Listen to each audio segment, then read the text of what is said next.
So, speaking of Belichick, and I can't believe Tom Brady made it 20 years with Bill Belichick. I wouldn't make it 20 minutes with Bill Belichick. And part of that's me and how I am. I'm at least aware of that. Bill lacks self-awareness. Lacks it. Maybe never had it, and maybe compensated for that with his coaching abilities. The latest news, and I kind of had heard about this.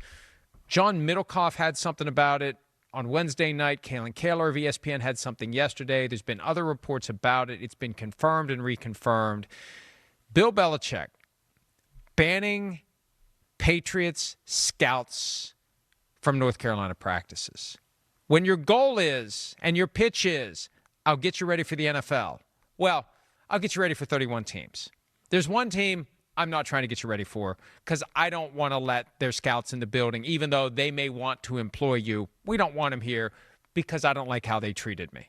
It's unbelievable. It really is. And Mike, this is so we know it's petty, but how do you it goes against what Bill Belichick is trying to build at North Carolina. How do you go and say to a kid or say to a kid's parents, I'm going to do what's best for your son, and your son's goal is to get to the NFL. So if you're doing what's best for the kid, is it best for the kid for you to prevent NFL scouts, i.e. future employers, from seeing your kid perform?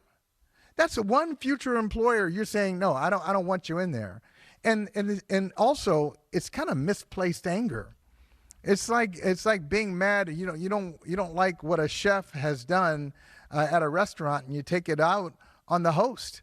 No, that I have nothing to do with it. The scouts, just so people know, these are the lowest people in the whole structure and the hierarchy of the NFL. Scouts, if they're lucky, and we're talking about scouts. I'm not even talking. We're not talking about college directors. You're not even in a lot of cases.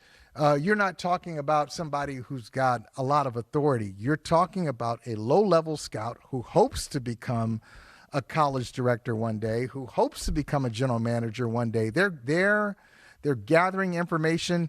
They're doing kind of a journalistic exercise where they're talking to as many people as they can. They talk to the strength coach. If they're looking at the first string quarterback, sometimes they're talking to the second and third string quarterback. Hey, how is he in meetings? They're talking to assistant coaches.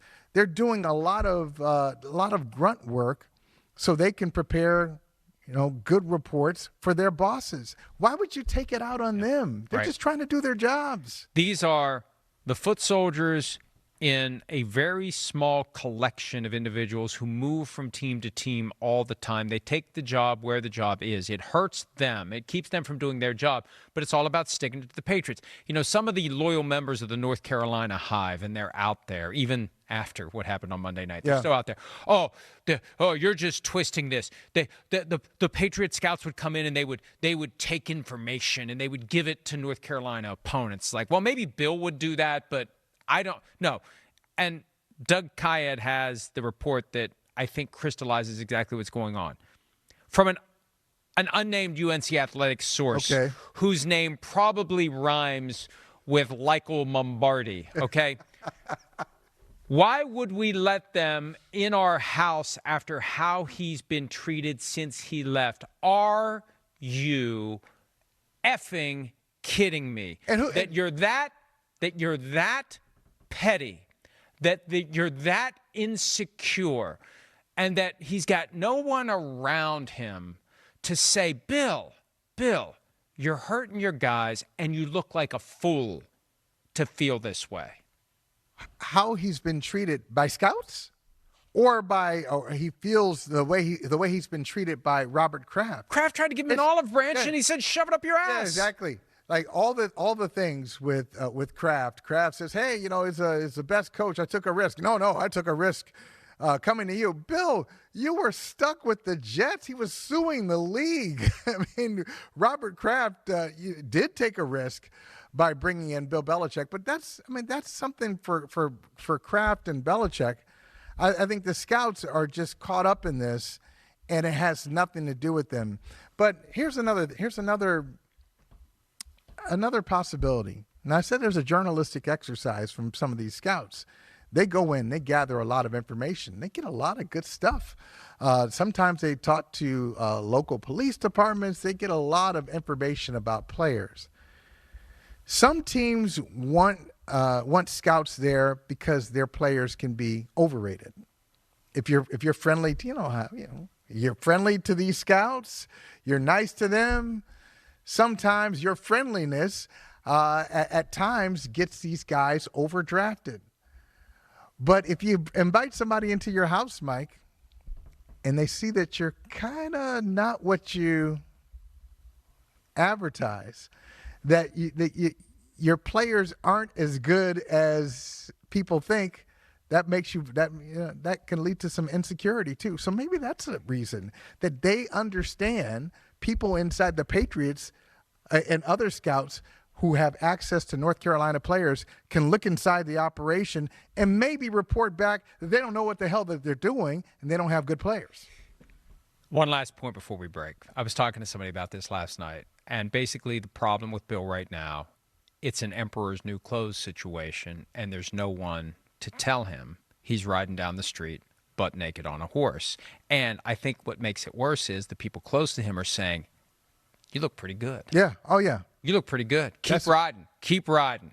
That is keep on keeping on.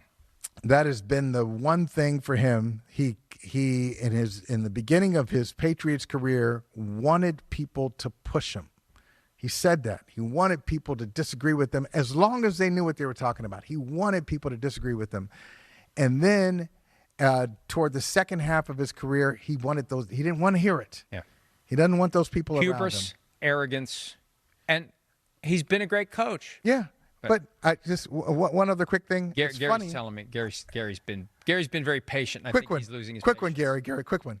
It's funny that he thinks that he's taking this out on the scouts. There's one team that doesn't allow its scouts in the draft room. There was one team that never allowed the scouts in the draft room. It was the Patriots. Because he didn't so trust they them. didn't treat scouts well. So it's funny that he turns around and thinks that the scouts are doing something bad to him. Hi, it's Mike Florio. Thanks for watching PFT on YouTube. Hit subscribe for the latest news and analysis from Pro Football Talk.